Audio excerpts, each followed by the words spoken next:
Sharief Ishaq down in New Orleans, joining us a little bit early this week, but making some time for us on this Tuesday. We certainly do appreciate it. Sharief, how are you? I enjoyed watching Mini Tony V beat the real Tony V on Sunday. My guy, Casey Evans. Legend. I know Cauble asked Jay Johnson about that, about him looking like Tony Vitello, and Jay was like, I never thought of it. Like, coaches just have no time for, like, humorous questions in press conferences when they're in the middle of the throes of competition. But, yeah, the beard, and it all worked out. Casey Evans was awesome on Sunday, and I was happy to see Tennessee heading back to Rocky Top with a couple of losses. Let's talk about the Saints weekend, though. Let's start at the top. They decided to go on the offensive line with their first-round picks. Your thought on that? Tradition unlike any other. Yeah. I felt like that was, as long as Jeff Ireland and Mickey Loomis are there, be prepared for an offensive lineman or defensive lineman to be drafted. I mean, they've drafted one or the other in the first or second round since 2015. So just forget about it. Don't even second guess what they're going to do in the draft. That's why when I made my prediction in a newspaper, they asked me for mine. I fell off of Shedeur Sanders and went straight to Kelvin Banks. He's good. I mean, he's played left tackle his entire career at Texas, hasn't missed a game, very durable, very versatile, and he's a good guy. I mean, they do really draft a lot of good, high-character guys who are versatile, and that's what they did this year for sure. I like that pick a lot because I feel like he's moving to the left, Fuaga's going to move to the right, and then you ask yourself what's going to happen with Trevor Penning. I know that's a conversation down the road, but to answer your question, yes, I love that move. I love Kelvin Banks. He's a surefire starter. Of these draft picks for sure, of all the 9 picks they had. It's very interesting to hear you say that you think that Banks will play on the left and Fuaga goes to the right. That's certainly where they played in college, and it certainly makes sense. I just haven't seen that everywhere. So how confident are you in that statement? I feel pretty confident about it because he hasn't played. I mean, you can say that Fuaga never really played on the side he played on last year for a while, but Kelvin hasn't played on the right side since the sophomore year of high school. So at the end of the sophomore year of high school. So it makes me think that, like, you probably just kick him to the left side and do that with him and put him on the left side and just have Fuaga move to the right side. I just don't see Kelvin Banks playing guard. I don't know how that would work. I feel like he's a great left tackle. You leave him at left tackle and just move Fuaga to right tackle. Maybe they move Trevor Penning in at guard and they have things settled there, and then you have your entire offensive line. And you should feel solid about it if Penning can hold his own at guard. But that's just the way it feels to me that Kelvin's going left and then Fuaga goes right and Penning probably kicks inside.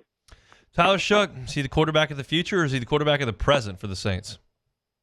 I think he's at least the quarterback for this year and next year. I do like the fact that he's already buying into the city with his Instagram post of "I'll die for y'all on the field."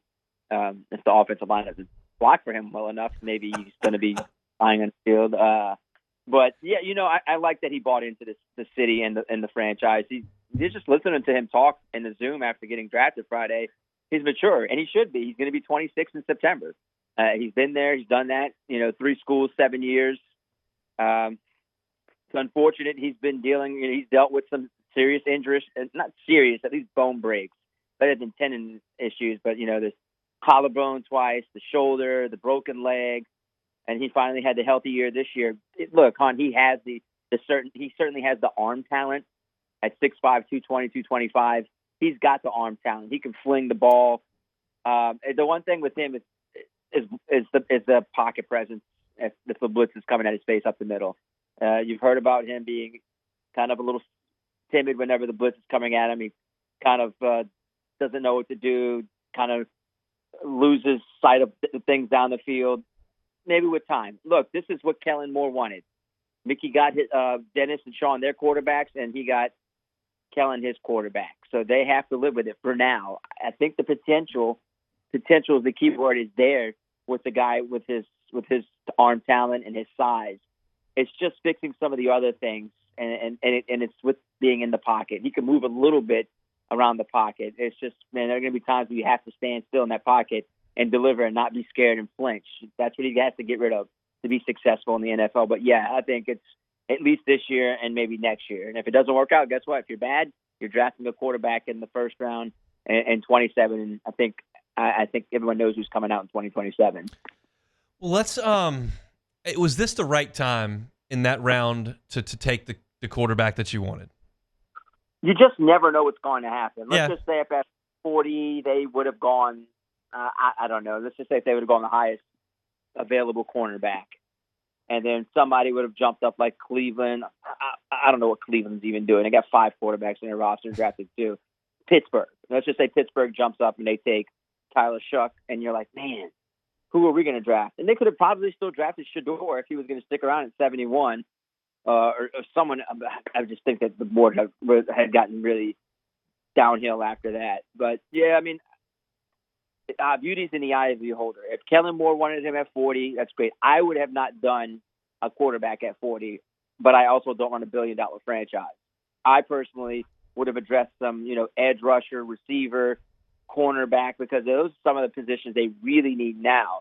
And it just doesn't feel like they're in the win mode now, unless Kellen flips the switch and Shuck and some of these draft picks all hit. I said last week to Taylor that they at least need to hit on 4 or 5 this year and 4 or 5 next year. If they hit on those this year and they somehow miraculously have a big season and prove everyone wrong, they sneak into the playoffs, and that's going to be the job of the century done by Kellen Moore and his staff. But I just don't think I would have done it at 40. I would have probably traded back and maybe have done it and gotten some more picks and try to get more players on my team.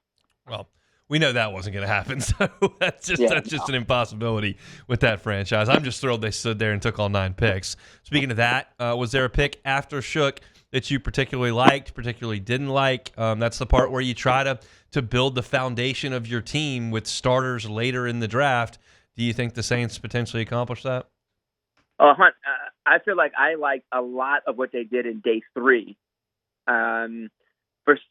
In the last few years, they've done well late in with their late draft picks. I do like Quincy Riley, the cornerback from Louisville, and I really, really like Devin Neal. I mean, you don't become a school's all-time leading rusher and do it from different areas on the field. I like what Devin Neal did, 1,000+ yards each season, so I like him a lot. I think that, I'm not saying he's going to be great, but I'm saying that he can contribute right away. I mean, you don't know what Kendre Miller is going to do. You don't know how he's going to be. Is he going to be available? Devin has been available pretty much his entire career at Kansas, and I just like his size. I like his speed. I like his experience. For the most part, they drafted a class with experience and good, high character players. But I really like Devin Neal, man. I just watching some of the low angle highlights that our station shoot. I'm like, man, he can catch. He can take the snap from shotgun. I mean, he's got speed on the outside. He can run between tackles. I mean, you can't ask for more than that. In the 6th round, you got a 6th-round steal. So if they make something out of that, and then Jonas Sanker's another little sleeper, man. He's like a heat-seeking missile as a safety, and he can play a little bit of special teams. I also like that pickup too, their 2nd, 3rd round pick. So there are 3 picks that after the Tyler Shuck pick that I really like, and those are the 3 guys. I mean, versatile is what it comes down to with all these draft picks. Yeah, my question for Devin Neal in the interview: can you go through one training camp rep without getting hurt and being out for a month and a half? And if he said yes, I'm like, all right, well, you're the 2nd team running back. Welcome to New Orleans. I mean, that might be it. That might be it, Hunt. I mean, no joking. It really might be that easy for him to step in and be like, all right, you're 2nd behind Alvin Kamara. I mean, he's just raving about how he can't wait to play alongside Alvin Kamara, and I'm like thinking to myself, you might be taking the 2nd most reps behind Alvin. So yeah, I mean, but if you have all 3 healthy, just watch out. I'm just saying, man, I like that backfield a lot. I mean, that was a sneaky good pick for him to be there in the 6th round. I know people don't really value running backs that much, but if he's a steal in the 6th round for me. I know y'all asked Mickey and Kellen Moore about wide receiver. They did not address that in this draft. My take yesterday was you took a tight end, and there's some potential there with Mataval, but I probably would have gone wide receiver there instead based on the Juwan Johnson contract. What are your thoughts on what they can possibly do at wide receiver? Well, I mean, see what's out there. I know Keenan Allen's name is floating around, but he's in the twilight part of his career. Is he going to want to come down and, he had one of his better seasons with Kellen Moore when Kellen was with the Chargers for that one season. But that's also when Justin Herbert was the quarterback. Is he going to want to come to New Orleans when he has Tyler Shuck vying for the job alongside of Spencer Rattler? I mean, is he going to want to finish his career like that, or is he going to go find a contender? But that's a ways away to me. I think they're probably going to have to wait until around training camp to address that need, just to see what's out there and who's out there. I mean, he's the only name I just keep hearing. There might be a few other names, but like they need a possession receiver, Hunt, in a bad way, and he could play it out the slot really well. He's a good slot receiver. He can get you those big contested catches, and that's the only thing this team is missing in terms of its receivers core. They got to find a guy who can go across the middle and have some size, and his name is the one that's coming up. And I guess we wouldn't find out until July if that's going to happen. So, I mean, he would be the one I would go for, but is he going to want to do it in this part of his career? Just all depends. We shall see. Sharief Ishaq, WDSU, with us every single Tuesday. I know you got somewhere to be. We appreciate some time. We'll do it next week. Anytime for you, Hunt. Thanks for watching Hunt on Saints. Before you leave, help us out a little bit. Hit that like button, leave your comments in the section below, and hit that subscribe button so you get all our content right here from Hunt on Saints. We'll see you next time.